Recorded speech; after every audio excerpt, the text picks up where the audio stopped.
तो आइए आज देखते हैं जल्दी से कि परमेश्वर ने हमारे लिए क्या ज्ञान रख छोड़ा है, जो आध्यात्मिक मानना वो आज हमें देना चाहता है, उसे पढ़ने की, समझने की और उसे अपने जीवन में अप्लाई करने की हम कोशिश करेंगे। आइए पुराने नियम में निकालते हैं दानियल की पुस्तक, उसका 5वां अध्याय। डैनियल, उसका उसका 5वां अध्याय। इसकी एक पार्श्वभूमि में एक बैकग्राउंड आपको बता देता हूँ कि इस पूरे अध्याय में हो क्या रहा है। इस अध्याय में हम एक राजा को देखते हैं जिसका नाम है बेलशस्सर, जो नबूखदनेस्सर का बेटा है। परमेश्वर की नजर में वो एक बुरा राजा है क्योंकि वो मूर्ति पूजक है और परमेश्वर की बात ना मानने वाला है। और एक ऐसा प्रसंग है, बड़ा नाटकीय प्रसंग है, ड्रामेटिक, कि राज दरबार में बेलशस्सर राजा अपने प्रधानों, रानियों, सभी के साथ बैठा है। और वो क्या करता है, दासों द्वारा यरूशलेम के मंदिर के जो बर्तन थे, सोने के बर्तन थे, वो मंगवाता है। उसमें दाख मधु शराब पीता है इन सभी के साथ बैठकर। और उतना ही नहीं, इन सभी के साथ बैठकर शराब पीकर वह अपने देवी देवताओं की पूजा, मूर्ति पूजा भी करता है। तो इस तरीके का पूरा एक सीन है। और यहाँ क्या होता है, बड़ी नाटकीय रूप से एक हाथ प्रकट होता है, एक उंगलियां जो दीवार पर कुछ लिख रही है। और अन्य भाषा में प्रभु उन दीवारों पर कुछ लिखता है। और उस शब्दों को देखकर राजा कांपने लगता है डर से। वह अपने प्रधानों को कहता है कि इस शब्द का मुझे कोई अर्थ समझाओ। कोई भी उसमें समक्ष नहीं होता कि वो अर्थ अर्थ समझाए। वो उनको और लालच देता है कि जो इसका अर्थ बताएगा उससे मैं आभूषणों से, वस्त्रों से नवाजूंगा, उसे मैं राज्य करने दूंगा। लेकिन फिर भी कोई वो अर्थ नहीं बता पाता। जो प्रधान होते हैं दरबार के, वे उससे दानियल के बारे में बताते हैं, उसकी पवित्रता, और कैसे परमेश्वर का वो मनुष्य, और कैसे उसने नबूखदनेस्सर को सारी चीजें बताई थी। तो दानियल को बुलाया जाता है। और दानियल वो शब्द पढ़ता है। दानियल उसे कहता है कि तेरा दान तू तेरे पास रख, मैं इन सारे शब्दों का तुझे अर्थ बताऊंगा। लेकिन उससे पहले तूने अपने पिता का सारा काल देखा है, तूने इतिहास देखा है, फिर भी तेरा मन कठोर है और तू नम्र नहीं हुआ। दानियल उसे ये कहता है। और दानियल के 5वें अध्याय के 24 से लेकर 28वें वचन में देखिए, हम पढ़ते हैं, तभी यह हाथ का एक भाग उसी की ओर से प्रकट किया गया और वे शब्द लिखे गए। जो शब्द लिखे गए थे वे ये है, मने मने तकेल और उपरसीन। 26वां, इस लेख का अर्थ यह है कि मने अर्थात परमेश्वर ने तेरे राज्य के दिन गिनकर उसका अंत कर दिया। तकेल अर्थात तू मानो तराजू में तोला गया और हल्का पाया गया। परेस अर्थात तेरा राज्य बांटकर मादियों और फरिसियों को दिया गया। इसके आगे हम जानते हैं कि क्या होता है, कि उसी रात में इस राजा का अंत हो जाता है। लेकिन यहाँ हमें कहाँ गौर करना है, हमें 25वें वचन पे गौर करना है कि परमेश्वर ने उसे क्या कहा, कि मने अर्थात परमेश्वर ने तेरे दिन गिनकर उनका अंत कर दिया है। इसी संबंध में एक नए नियम से हम एक दृष्टांत को देखते हैं। लूका उसका 12वां अध्याय और 16 से 20 वचन। लूका 12वां अध्याय 16 से 20 वचन। धनवान मूर्ख का एक दृष्टांत प्रभु यीशु क्रिस्त ने यहाँ पे दिया है। और इसका भी एक पार्श्वभूमि में बताता हूँ। एक धनवान व्यक्ति होता है, उसके खेतों में अच्छी फसल उत्पन्न हुई है। वह सोचता है कि मेरे पुराने जो भंडार है वो छोटे हैं, तो उनको तोड़कर मैं बड़े भंडार बनाऊंगा और ये सारी फसल का उसमें स्टोरेज साठा कर दूंगा। और मैं खुद को ये बताऊंगा कि अभी तू चैन कर, आराम कर, सुख भोग, क्योंकि अभी तेरे पास बहुत कुछ है और मैं आराम से रहूंगा। लेकिन 20वें वचन में, लूका 12 के 20 में, परमेश्वर उसे क्या कहता है, हे मूर्ख, इसी रात तेरा प्राण तुझसे ले लिया जाएगा। तब जो कुछ तूने इकट्ठा किया वह किसका होगा। ये दोनों वचन पुराने नियम और नए नियम से हमने देखे। इसमें एक बात कॉमन है, क्या, सीमितता और अनिश्चितता। अनिश्चितता, लिमिट और अनसर्टेनिटी, ये हम देखते हैं। किस चीज की लिमिट है, तो समय, समय सीमित है। और अनिश्चित क्या है, तो जीवन अनिश्चित है। ये दोनों वचनों में हम देखा। कभी कभी हम भी यही कहते हैं ना कि कल का किस क्या भरोसा, कल किसने देखा। आज का दिन हम अच्छे से जीते हैं, मजे करते हैं, सुख भोगते हैं। लेकिन इस धनवान मूर्ख की तरह हम जीना चाहते हैं कि live life fullest at this moment. अलग अलग कोट हमें व्हाट्सएप पे आते हैं कि आज का दिन कैसे मस्त तरीके से जीना है, कल किसने देखा। लेकिन परमेश्वर, प्रभु का वचन आज का दिन हमें कैसे जीना सिखाता है, वह हमें देखना है, भौतिक रूप से नहीं, इस सुख भोग कर नहीं, लेकिन परमेश्वर के लिए हमें आज का दिन कैसे जीना है, उसके लिए हम एक वचन देखते हैं जो आज का हमारा मेन वचन है। भजन संहिता 90 वचन 10 और 12।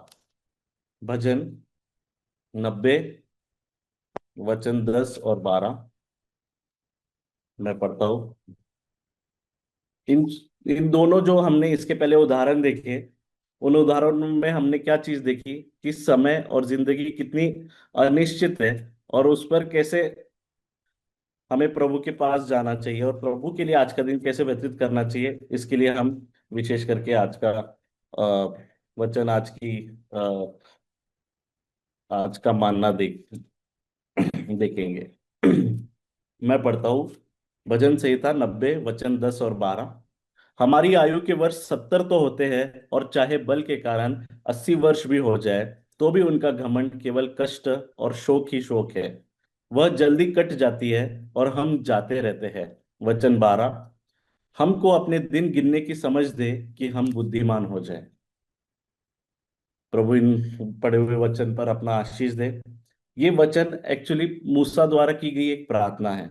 मूसा, हम सभी को पता है किस तरीके का व्यक्ति था। मूसा का व्यक्ति मतलब बड़ा ही इंटरेस्टिंग था। मूसा ने अलग अलग चमत्कार देखे, परमेश्वर के सामर्थ्य को अपने सामने देखा, 10 आज्ञा ली, उसने वो इसराइलियों को दी। इतने चमत्कार के बावजूद भी उसने लोगों को पीछे जाते हुए देखा, मूर्ति पूजा करते हुए देखा। उसने राज दरबार से लेकर पीड़ित प्रजा तक सभी को देखा। जवान जवान गुलामों को मरते हुए देखा अपने जीवन में। और इतना ही नहीं, जंगल में इजरायलियों के साथ भटकते हुए उसने अनेक पीढ़ियों को खत्म होते हुए देखा उस सफर में। एक ऐसा व्यक्ति जिसने इतना सब कुछ देखा, वो आज सोच समझ कर प्रभु से क्या विनती करता है। विनती कर रहा है कि तू हमें अपने दिन गिनने की समझ दे, हमें ये बुद्धिमानी दे कि मैं अपने दिन गिन सकूं। वो ये नहीं कह रहा है कि मुझे और दिन दे, हमारे जीवन में और दिन तू ऐड कर, या ये नहीं कह रहा कि तू उन दिनों को आशीषित कर। वो कह रहा है जो हमारे पास ऑलरेडी है उसकी अहमियत हमें समझे, तू इतना हमें बता। और ये विनती प्रार्थना वो परमेश्वर की ओर कर रहा है, और ये प्रार्थना परमेश्वर की ओर हमें भी करनी चाहिए। किन चीजों के लिए करनी चाहिए, आइए उन चीजों को हम पहले देखते हैं। पहली प्रार्थना हमें प्रभु के पास इसलिए करनी है कि मृत्यु की अटलता को जानकर जीवन की अहमियत समझ पाए। इसलिए हमें परमेश्वर के पास ये प्रार्थना करनी है कि हमें अपने दिन गिनना सिखा, ताकि हम अपने जीवन की अहमियत को समझ सके। मृत्यु ये बड़ा ही नेगेटिव वर्ड है ना, इसके बारे में हम ज्यादा बात नहीं करते, टाल देते हैं इसके बाद बारे में बात करना। लेकिन एक कटु सत्य है कि मृत्यु अटल है। जैसे हमारा एक जन्मदिन निश्चित है, हमारा एक मृत्यु दिन भी निश्चित है। प्रभु, लेकिन ये जो जीवन है ये हमारा नहीं है, ये प्रभु का जीवन है। ये वो वापस लेने वाला है। दानियल के 5 के 23वें अध्याय में हम 23वें वचन में हम पढ़ते हैं कि बेलशस्सर राजा को वो क्या कहता है। जिसके हाथ में तेरा प्राण है, जिसके वश में तेरा सब चलना फिरना है, उसका तूने सम्मान नहीं किया। प्राण किसके हाथ में है, हमारा सब चलना फिरना, सब नियंत्रण किसके हाथ में है? परमेश्वर के हाथ में है। पहला कुरिन्थियों 6वां अध्याय 19 20वें वचन में भी यही लिखा है, प्राण देह तुम्हारी नहीं, दाम देकर मोल ली गई है। तो हमें हमेशा ये याद रखना है कि ये प्राण, ये मृत्यु जिसको हम डर रहे हैं, जिसको हम नेगेटिव समझते हैं, ये एक्चुअली हमारा है ही नहीं, परमेश्वर का दिया हुआ है, और परमेश्वर इसे वापस लेने वाला है। परमेश्वर के इस घर में हम किराएदार है। और किराएदार किस तरीके से रहता है? किराएदार अपनी बस्ती नहीं बसाता है। हमारा माइंडसेट, हमारा अप्रोच यही होना है कि यहाँ से हमें निकलना है, हम एक यात्रा में, हम एक सफर में हैं, जो जल्दी खत्म होने वाला है। हम कभी अपने दोस्त या मित्र या पड़ोसी से कोई वस्तु उधार लेते हैं, उसका उपयोग हम किस तरीके से करते हैं? अच्छे रीति से करते हैं, क्योंकि हमें वो वस्तु उसी पवित्रता, उतनी ही शुद्ध तरीके से लोगों को वापस करनी है। परमेश्वर को हमें यही शरीर वापस करना है, क्योंकि परमेश्वर हमारा देह परमेश्वर का मंदिर है, वो अंदर है, उसे हमें उतने ही पवित्र रखना है। इसी संबंध में एक मैं वचन पढ़ना चाहूंगा, फिलिपियो उसका पहला अध्याय 21वां वचन। फिलिपियो पहला अध्याय 21 वचन। मेरे लिए जगना क्रिस्त और मरना लाभ है। प्रेरित पौल यहाँ पे कहता है मेरे लिए जगना क्रिस्त और मरना लाभ है। क्या हमारा भी ऐसा अप्रोच है कि मृत्यु के परे जा चुका है वो, उसके लिए जीना और मृत्यु दोनों परमेश्वर की ओर से है और परमेश्वर के साथ है। इसलिए मृत्यु से निराश हमें नहीं होना है, हमें ये समझ लेना है कि जीवन, प्राण, मृत्यु ये सब परमेश्वर की ओर से है। और इस मृत्यु को समझकर हमें जीवन की अहमियत समझनी है। और यह पहली प्रार्थना मूसा की तरह हमें परमेश्वर की ओर करनी है कि तू हमें अपने दिन गिनना सिखा। आइए दूसरी बात को हम देखते हैं कि हम परमेश्वर को क्यों कहे कि तू हमें दिन गिनना सिखा। तो उद्धार समझने के लिए तू हमें अपने दिन गिनना सिखा। हमने देखा कि मृत्यु अटल है, लेकिन हम जानते हैं कि परमेश्वर ने इस मृत्यु को कैसे पराजित किया, और हम भी इस मृत्यु को कैसे पराजित कर सकते हैं, उद्धार पाकर। इस संसार की सबसे अगर मूल्यवान कोई वस्तु रहेगी, वो है उद्धार। और इस संसार का सबसे बड़ा आशीर्वाद जो अगर हम परमेश्वर से मांगना चाहेंगे, वो ये है कि तेरा उद्धार समझने में तू हमें मदद कर, तेरा उद्धार हमें दे। ऐसा अंतःकरण दे कि हम तेरे प्रभु यीशु क्रिस्त के बलिदान को समझ पाए, पाप क्षमा, पाप कबूली कर पाए। हमने यहाँ पे देखा, अगर आज कोई भाई बहन जिसका उद्धार नहीं हुआ है, वो आज प्रभु से मांग सकता है। उद्धार का दिन आज है। हमने वचन वचन में देख सकते हैं हम, दूसरा कुरिन्थियों 6वां अध्याय, दूसरा दूसरा वचन, कि उद्धार का दिन आज है। अगर आप सच्चे दिल से, जैसे मूसा कह रहा है कि मुझे मेरे दिन गिनना सिखा, वैसे अगर आप प्रभु से ये प्रार्थना करोगे कि मुझे उद्धार के लिए तू मेरे दिन गिनना सिखा, तो परमेश्वर कल नहीं, परसों नहीं, आने वाले दिनों में नहीं, लेकिन आज आपको उद्धार जरूर देगा। ये मेरा पूरा विश्वास है। और दूसरे लोग जिनका उद्धार हो चुका है, सिर्फ पाप कबूली या प्रभु यीशु क्रिस्त के बलिदान को समझना उद्धार नहीं, लेकिन उस उद्धार को टिकाए रखना, प्रभु के वचन में रहना, प्रभु ने जैसे बताया वैसा जीवन जीना, असली में एक उद्धार है। इसी के विषय में मैं एक वचन पढ़ना चाहूंगा, दूसरा तिमुथियस 3 अध्याय और 15 और 17 वचन। दूसरा तिमुथियस 3 अध्याय और 15 और 17 वचन। और बचपन से पवित्र शास्त्र तेरा जाना हुआ है, जो तुझे मसीह पर विश्वास करने से उद्धार प्राप्त करने के लिए बुद्धिमान बना सकता है। पवित्र शास्त्र ही हमें उद्धार दे सकता है, परमेश्वर का वचन ही हमें उद्धार देगा। और 17वां वचन, ताकि परमेश्वर का जन सिद्ध बने और हर एक भले काम के लिए तैयार हो जाए।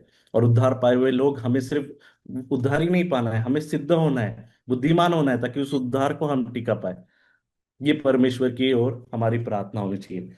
फर्ज कीजिए, हम सभी प्रार्थना करते हैं कि प्रभु हमें बहुत सुख समृद्धि दे और धन दे। ये सारी बातें हम प्रभु से प्रार्थना में करते हैं। फर्ज कीजिए आप सुबह 9 बजे उठते हैं, और रोज सुबह 9 बजे 84,600 रुपए आपके अकाउंट में जमा हो रहे हैं। और ये रोज हो रहा है, जैसे कि सोने का अंडा देने वाली मुर्गी होती है ना, वैसे ही रोज सुबह आपके अकाउंट में 84,600 रुपए जमा होते हैं। और रात होते ही एक ही कंडीशन यह है कि रात होते ही ये सारा पैसा नष्ट हो जाने वाला है।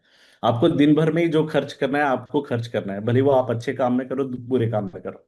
तो पहले शायद आप कुछ 1-2 हफ्ते खुद पर खर्च करोगे, खुद अच्छी अच्छी चीजें लोगे, अच्छा खाओगे पियोगे, सुख सुविधाएं करोगे। फिर तो पैसा खत्म ही होने वाला है। फिर कुछ अगले दिन आप अपने मित्रों पर, अपने परिवारजनों पर खर्च करोगे, फिर भी पैसा खत्म हो रहा है। फिर आप क्या करोगे कि मैं सेवा कर लेता हूँ जरा लोगों की, पैसा तो वैसे ही रात में नष्ट हो जाना है, रोज इतने रुपए आ रहे हैं। तो आप क्या करोगे, पीड़ितों को देंगे, अस्पतालों में दोगे, चैरिटी करोगे। फिर भी वो जो पैसा है वो खत्म होते ही रहेगा। ये अनगिनत है। उसी तरीके से परमेश्वर ने रोज सुबह हमें 84,600 सेकेंड्स दिए, दिन भर का जो समय वो दिया है। वो पहले हमने खुद पर खर्च कर लिया, हमने खुद का उद्धार कर लिया, हमने परमेश्वर को जाना, परमेश्वर की सेवा की, अपने कृपादानों से उसके महिमा की।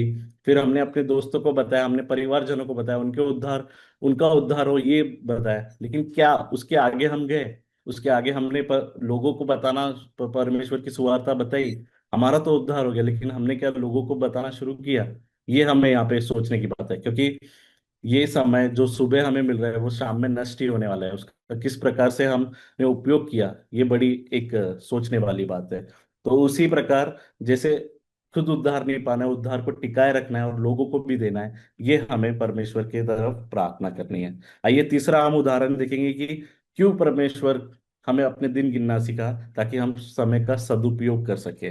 मैं वचन पढ़ता हूँ, इफिसियो उसका 5वां अध्याय और 15 और 16 वचन। इसलिए ध्यान से देखो कि मैं कि कैसी चाल चलते हो, निर्बुद्धियों के समान नहीं पर बुद्धिमानों के समान चाल चलो।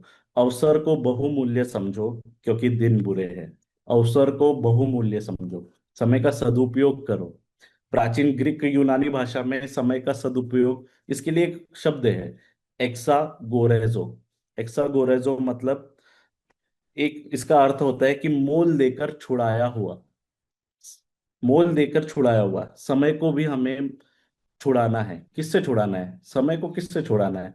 समय को उन दिनों से छुड़ाना है जो व्यर्थ गए। अगर प्रभु के लिए हम दिन भर में कोई प्रभु की महिमा के लिए कोई कार्य नहीं कर रहे, तो वो दिन व्यर्थ है। भले ही उस दिन हम कितनी भी अच्छी करें, अपने हेल्थ पर ध्यान दे, जिम पर ध्यान दे, कितना भी इस जगह भाषा में हमारा दिन प्रोडक्टिव हो, हमारे करियर वाइज हमने अवार्ड जीते हो, लेकिन अगर उस दिन हमने परमेश्वर की महिमा नहीं की, तो वो व्यर्थ है।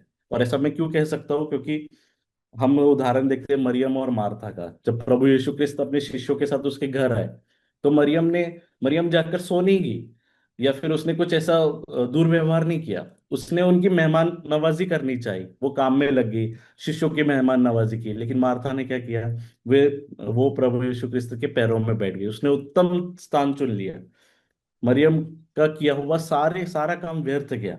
और क्या गिना गया? मार्था जो परमेश्वर के पास बैठकर सारी चीजें सुन रही थी उसके पैर में, वो गिना गया। तो इसलिए पर समय को हमें कहाँ से छुड़ाना है? उन व्यर्थ गए दिनों से, जो जिस दिन हम कुछ नहीं कर रहे परमेश्वर के लिए। और इस समय को क्यों अहमियत देना है? क्योंकि ये जो समय है, इसी के ऊपर, इसी का सदुपयोग करके हमारा भविष्य, हमारा स्वर्गीय जीवन इसी पर डिपेंड है। ये समय मर्यादित है, ये हमें समझना है। जिस चीज का पुरवठा कम है, वो चीज अनमोल होती है, ये हमने देखा है। और ये समय अनिश्चित है, ये हमें पता नहीं हमारे पास कितना है। शायद मेरे पास आज आखिरी का दिन हो। ऐसा मैं क्या करूं अपने आज के दिन से कि परमेश्वर खुश हो, ये हमें समझना है। हम देखते हैं कि पवित्र शास्त्र में कुछ लोगों ने समय का दुरुपयोग किया, सदुपयोग नहीं किया। परमेश्वर ने शिमशोन को सामर्थ्य दिया था, शिमशोन का उदाहरण देते हैं, बुलाहट थी, एक उद्देश्य दिया, लेकिन उसने क्या किया? उसने क्षणिक सुख के लिए इन सारी इस संधि को ठुकरा दिया। हम देखते हैं प्रेरित पौल, शिष्य, उन्होंने कैसे इस समय का सदुपयोग किया। शिष्यों ने ये भी सोचा रहता प्रभु यीशु क्रिस्त के जाने के बाद कि शायद हमने तो उद्धार पा ही लिया है, परमेश्वर से हम मिलने ही वाले हैं, तो हमारा जीवन हम इसी तरीके से व्यतीत करते हैं। लेकिन उन्होंने ऐसा किया क्या? नहीं किया। यूहन्ना को छोड़ के बाकी सारे शिष्यों को मारा गया। उन्होंने अपने जीवन में सुवार्ता फैलाई, उन्हीं के द्वारा शायद आज हमारे हाथ में पवित्र शास्त्र है। हमें इस तरीके से समय का उपयोग करना है, ताकि हम प्रेरित पौल की तरह कह सके कि मैं अपनी कुश्ती लड़ चुका हूँ, मैं अपनी दौड़ पूरी कर चुका हूँ, मैंने विश्वास की रक्षा की है। क्या हम ऐसा कह सकते हैं क्या? यह हमें सोचने की बात है। और सब सर्वोत्तम उदाहरण मतलब प्रभु यीशु क्रिस्त कितने साल इस जग में जिए? 33.5 साल, जिसमें से उन्होंने कार्य कितने साल में किया? सिर्फ 3.5 वर्षों में। बात यह है कि हमें क्वांटिटी लाइफ नहीं जीनी है, हमें क्वालिटी ऑफ लाइफ जीनी है। प्रभु के लिए खर्च किए हुए दिन हमें गिनने हैं। और यही दिन प्रभु तो हमें गिनना सिखा, समय का सदुपयोग करना सिखा। यही प्रार्थना प्रभु की ओर करनी है। आइए लास्ट उदाहरण हम देखेंगे कि स्वर्गीय ज्ञान और स्वर्गीय जीवन समझने के लिए प्रभु तो हमें अपने दिन गिनना सिखा। हमने मृत्यु को देखा, मृत्यु पर विजय को देखा, भूतकाल देखा, वर्तमान आज हम देख रहे हैं। लेकिन सही मायने में जो दिन गिनना हमें सीखना है ना, वो स्वर्गीय ज्ञान और स्वर्गीय जीवन के लिए सीखना है। एक तरीके से ये जो हमारा जीवन है, ये लिमिटेड है, और ये अच्छी बात है। और अच्छी बात क्यों है इसलिए मैं कह रहा हूँ, क्योंकि यहाँ पे दर्द है, वेदनाएं है, पीड़ा है, सताव है। स्वर्गीय जीवन में ये कुछ भी नहीं है। और ये यात्रा है जल्दी खत्म होने वाली है। हम जो मनुष्य का स्वभाव है, हम हमारा स्वभाव ऐसा कि हम बुरे दिन नहीं गिनते, अच्छे दिनों की हम बाट जोते रहते हैं। जैसे कि बच्चे एग्जाम के वक्त कैलेंडर में ये देखते रहते हैं कि वेकेशन, समर छुट्टियां कब चालू होने वाली है गर्मियों की।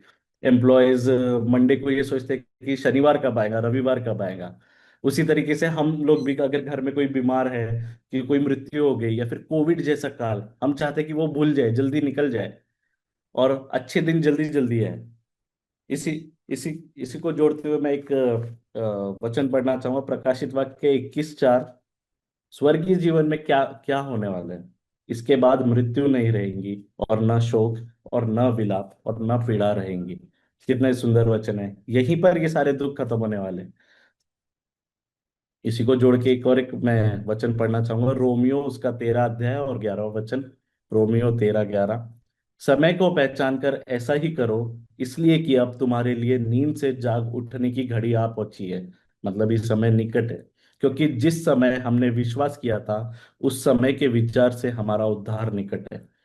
अरे ये क्या, लेकिन उद्धार तो हमने पा लिया, तो उद्धार निकट है कैसे, क्या बोल रहे हैं इस वचन में? तो हमें ये समझना है, हमने उद्धार देखा, हमने देखा कि उद्धार को कैसे टिकाए रखना है, कैसे सिद्ध होना है, कैसे बलिदान होना है। लेकिन असली में उद्धार कब पूरा होने वाला है? जब हम प्रभु यीशु क्रिस्त को, परमेश्वर को अपने समक्ष उस स्वर्गीय जीवन में देखने वाले हैं। तब जाकर ये पूरा उद्धार इस वचन के अकॉर्डिंग पूरा होने वाला है, क्योंकि उद्धार निकट है। हर दिन आज जो बीत रहा है, इस मृत्यु से हम डर रहे हैं, सारी चीजों से घबरा रहे हैं, लेकिन हर एक दिन आज जो बीत रहा है हमें इस उद्धार के दिन के और निकट लेकर जा रहा है। ये कितनी सुंदर बात है और सोचने वाली बात है।